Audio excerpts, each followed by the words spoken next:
Let me explain something to you right now. Okay, here's a $10 bill.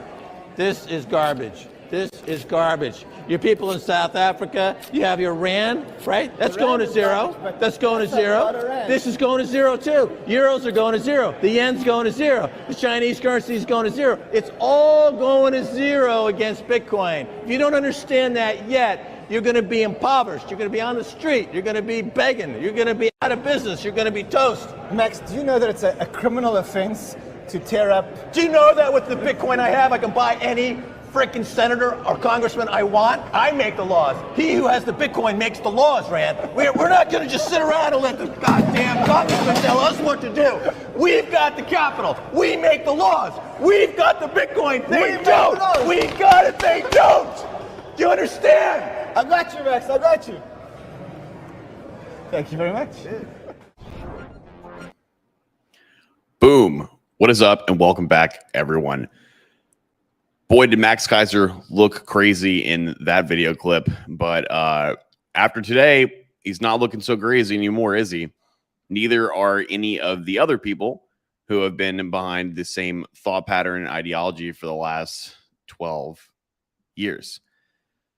And speaking of, continuing off of our topic from last night's stream, I'm going to be reading to you guys The Sovereign Individual yet again, and of course, giving you guys my interpretation behind it, because that is the only way to make this content legal. But, and real quick, fellas, too, if you guys don't know, again, The Sovereign Individual, this book was written in 1997, okay? This book itself literally predicted cryptocurrency. They literally called it crypto. And that part we're not going to get probably into tonight because it's not really in the first chapter per se. But I think it's funny after the current world events now with, you know, Russia, Ukraine, the sanctions, et cetera, that last night I was saying at around 8 o'clock or whenever I streamed that things are going to change so fast, just like the book predicted. And a couple hours later, lo and behold, right? Lo and behold, it's almost like all this was being done according to plan.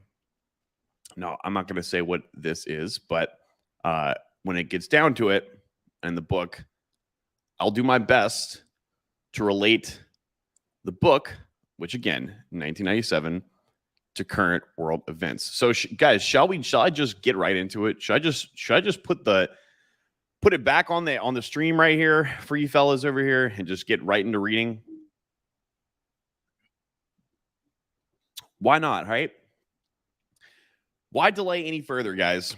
Why delay any further? Damn, bro. This is Harry Maguire Jr. Yes, damn, bro, indeed. Yep, strap up. We're going to the moon, Cody Moose. We're going to the moon. All right, so here's where we left off last time, guys. Ideas become wealth, and that is, again, why the thumbnail had this in it. But to recap, just kind of like a brief summary of where we were last time in the stream. Essentially, just like the basic prelude to the book, right? And the biggest part that we left off on was the fact that, and if you guys can see right here, in the cyber economy, in the information age, which I believe we're already currently in, thoughts and ideas are going to be what is going to be powering most of the innovation in the future and technically now.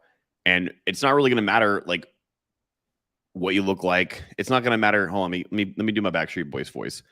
It's not going to matter who you are, where you're from, what you did, as long as you're sovereign. But in all seriousness, though, as it says right there, the ugly, the fat, the old, and the disabled will vie with the young and the beautiful on equal terms in utterly color-blinded anonymity.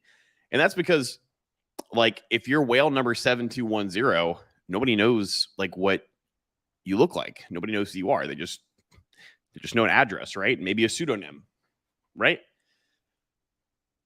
So let's just continue, friends. ideas become wealth. Merit, wherever it arises, will be rewarded as never before. In an environment where the greatest source of wealth will be the ideas you have in your head rather than physical capital alone, anyone who thinks clearly, guys, anyone who thinks clearly will potentially be rich. How little people think clearly nowadays, right? Just like I said last night, stick your head outside the window for approximately 2 minutes and you will see that there are very few people thinking clearly these days, right? And I guess, you can't really blame them. It's hard for people to think clearly when everyone's bleeding out over the streets, right? The information age will be the age of upward mobility. It will afford far more equal opportunities for the billions of humans in parts of the world that never shared fully in the prosperity of industrial society. And obviously the reasoning behind this is because if you look at places like Africa, people in Africa don't even have access to banks, right? Like they don't even have anything they can store their capital in. I mean, there's a lot of things that people in Africa don't have access to, right? When the cost of microprocessing becomes basically almost free, Moore's law, Google it. There's nothing really that's going to stop every single person in the continent of Africa from having a goddamn smartphone. In fact, ladies and gentlemen, statistically speaking, more people in Africa have smartphones than bank accounts in 2022. Okay. Now, don't ask me the exact numbers. Go and Google it. Max and he does his Bitcoins back. All right. Yes, indeed. I should have said that with the Backstreet Boys voice, shouldn't I? No oxygen, my friend.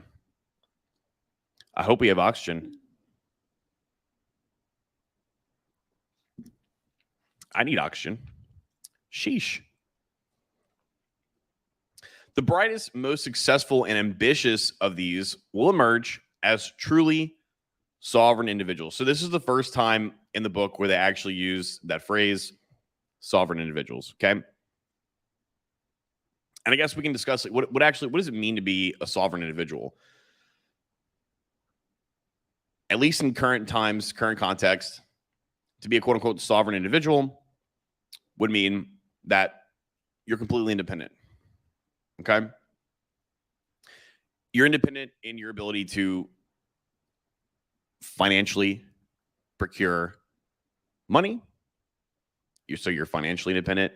You're independent in your need for information, so you don't require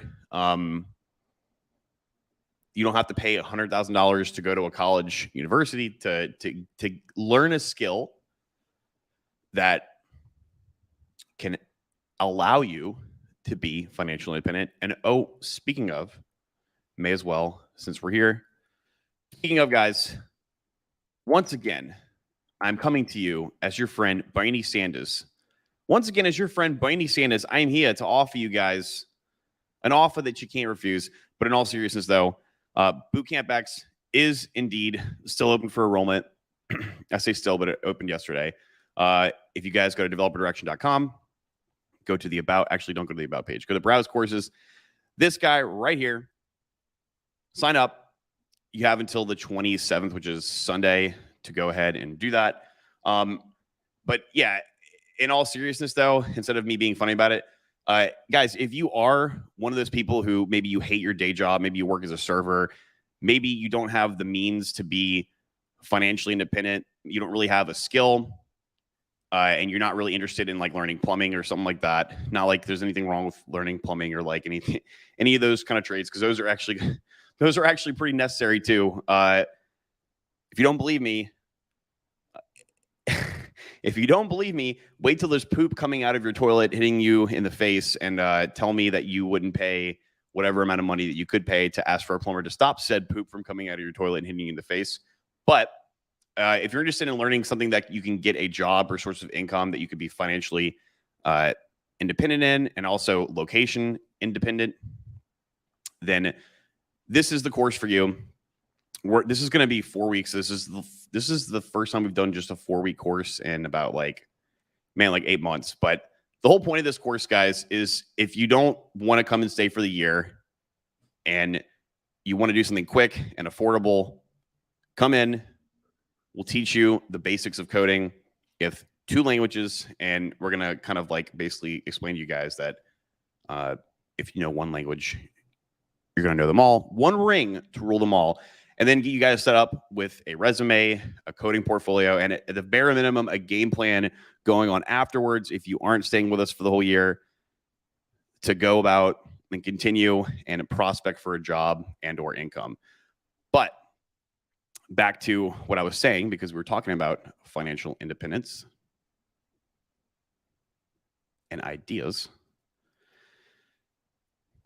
Sovereign. That's one of the things that makes you a sovereign individual. You know what else makes you a sovereign individual? Not having to depend off of a bank or a certain system that is particularly maybe centralized or biased and requires permission in order to buy, sell, trade, store your wealth. What else? If you guys think of anything else other than those big 3, I think those are most important. Let me know. Black Sheep says, best podcast in the world, to the moon, baby, $, licky tongue emoji. Yes, indeed. Harry Maguire, they're going to call you an archist. Did our ancestors even need IDs? I don't think so. Did they? I don't know. I mean, I don't think like, at least like our caveman ancestors didn't have IDs, right? Max Dignita says, if you know React, you won't need to bring a plunger to your 9 to 5. Yes, indeed, baby. Yes, indeed. All right. Let's get back, guys. So first time in the book, they used the term sovereign individual, okay? At the highest plateau of productivity, these sovereign individuals will compete and interact on terms that echo the relations among the gods in Greek myth. The elusive Mount Olympus, actually, you know what? Let me redo that. The elusive Mount Olympus of the next millennium will be in cyberspace, a realm without physical existence that will nonetheless develop what promised to be the world's largest economy by the second decade of the new millennium. So they're saying by the second decade of the new millennium, right? We're by 2025, we're almost there, right, guys? So this part right here, pay attention, friends. This part's kind of important. So by 2025, the cyber economy will have many millions of participants. Some of them will be as rich as Bill Gates, worth over 10 billion each. The cyber poor may be those with an income of less than $200,000 a year. All right. So like they're basically saying that the people on the bottom end of the spectrum, that are the people that are willingly going to be partaking in this part of the economy, this new information-based cyber economy, which we're already seeing going on now, right? They're at the bare minimum, they'll be the ones who are like under $2,000, $200,000 a year, which nowadays that's quite a bit, my friends, quite a bit, right? Even if people don't believe it, like it is, and it's crazy because what happened today, guys, with Ice Cream Man and Mr. Slavic Putin. We know that, Russia did the to Ukraine, right? And as a response, the United States is trying to push sanctions on them, doing things to force them to be pushed out of the old traditional economy. And I think it's funny because I don't think I have the link here pulled up, but if you guys go to New York Times, about 6 hours ago, New York Times made a post and a story stating that, let me read the title. Russia could use cryptocurrency to blunt the force of U.S. sanctions. Because there's already a new economy that exists out there, the cyber economy, right? So this is saying by 2025. I mean, it's crazy. This is crazy, and we're 2022. This is crazy how close they are, right? I could say that that's already kind of like set up. One could argue, right? But perhaps by 2025, this will be even more so the case. There will be no quote unquote cyber welfare, no cyber taxes, and no cyber government. The cyber economy, rather than China, could well be the greatest economic phenomenon of the next 30 years. And it already kind of is. It already kind of is. You guys look at all these like different yield protocols, like guys, just like Terra. Okay, so in the Terra blockchain, in the Terra ecosystem, you can stake UST for like, I don't know, something like, I think it's like 25% APR. And you can take your staked holdings, and then you can go in that same ecosystem and like do synthetic shorts on like Facebook. And at an APR of like 16%. So like, you know, you can just do that by clicking some buttons on your computer, and you don't really need any permission from anybody to do that. Fucking crazy if you ask me. And boy, oh boy, and that's just like a straightforward, that's just like a level one type of like yielding strategy in the current cyber economy. I mean, you can get about as degenerate as you want with like 800 quadrillion % APY on some of these things. But of course, obviously, like they're not all going to last forever. But hey, what do I know? I'm just a guava farmer. The good news is that politicians will no more be able to dominate, suppress, and regulate the greater part of commerce in this new realm than the legislators of the ancient Greek city-states could have trimmed the beard of Zeus. The liberation of a large part of the global economy from political control will oblige all remaining forms of government to operate on more nearly market terms. So if you think about it, what if there existed some sort of like, I don't know, financial system that wasn't really controlled or ran by one specific centralized entity or government? It was non-biased. Maybe your friends could use it. Maybe your enemies could use it too. Maybe anyone could use it because it's free and open for everyone to use. And it's also transparent.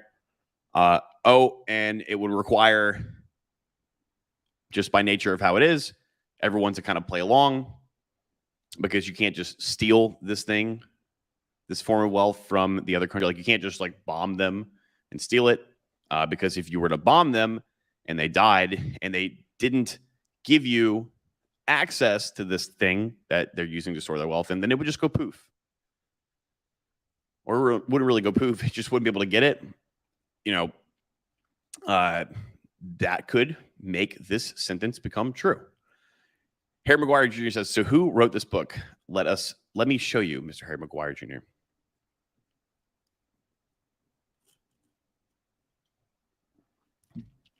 James Dale Davison and Lord William Rees-Mogg. Google it if you want, but if you just Google a sovereign individual, it will show up, my friend. It will show up. Now, where were we, friends? Where were we? I think we lost our spot, guys. Sam, I don't know why you're calling me in the middle of the stream.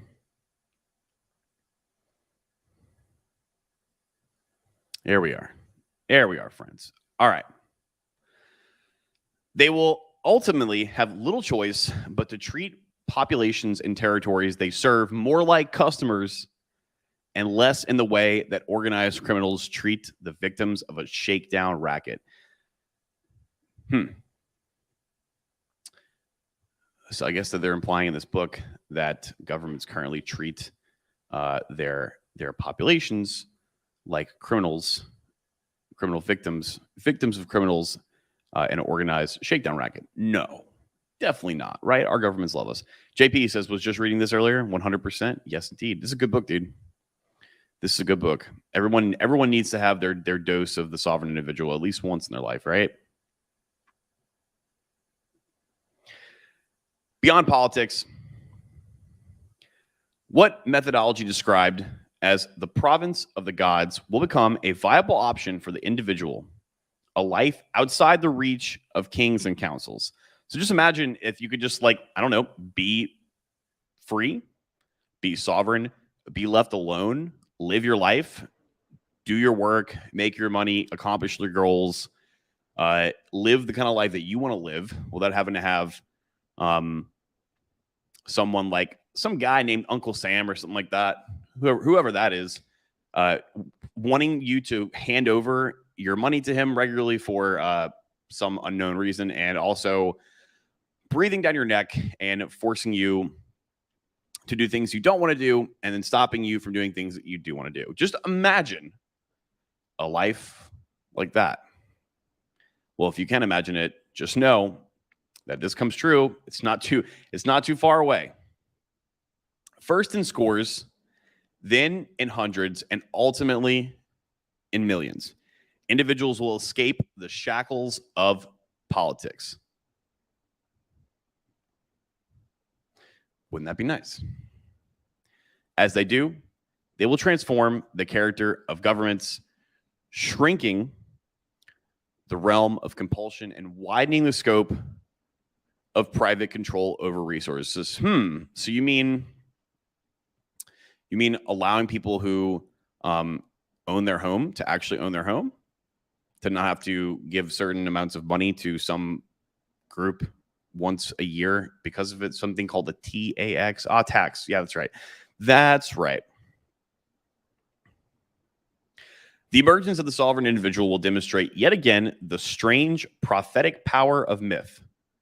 Conceiving little of the laws of nature, the early agricultural peoples imagined that quote powers we should call supernatural were widely distributed.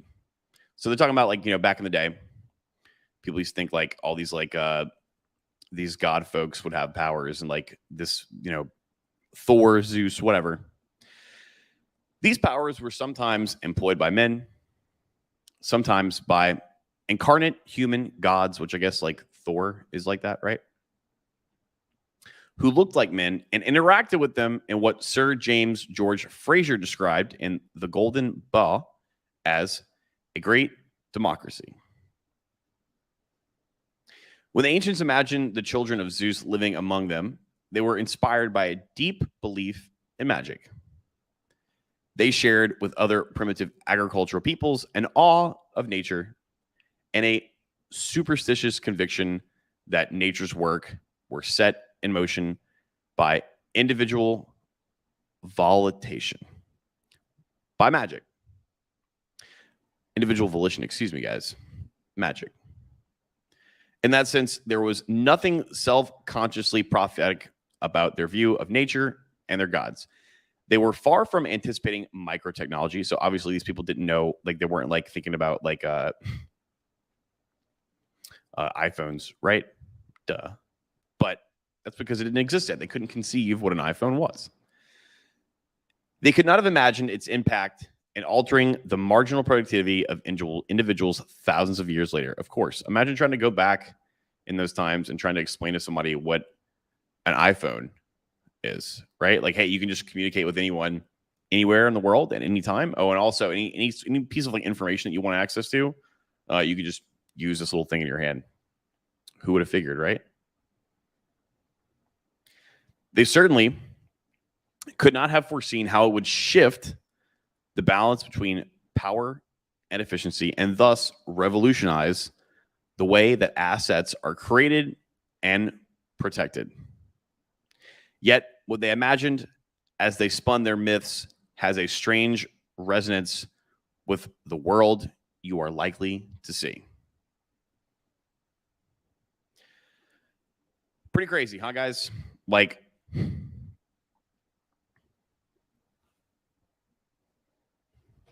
need I say more about that? Need I say more? Alex says, hey, Josh, wow, the sovereign individual, ... like that. what other more prevalent time in current history could we be sitting here reading this on stream, Alex? So, guys, I'm going to put a bookmark at the alt abracadabra section, and I'm going to can it there so we don't go on and read this for forever and ever. But tomorrow night, guys, on the stream, we're going to be discussing something very similar. I'm going to have Andrew from Legal Mindset and Yin back on again, and we're all going to be discussing at least Putin's drive to become financially sovereign, which I think indeed, friends, I think is going to make number go up. It's almost like it's all just according to plan.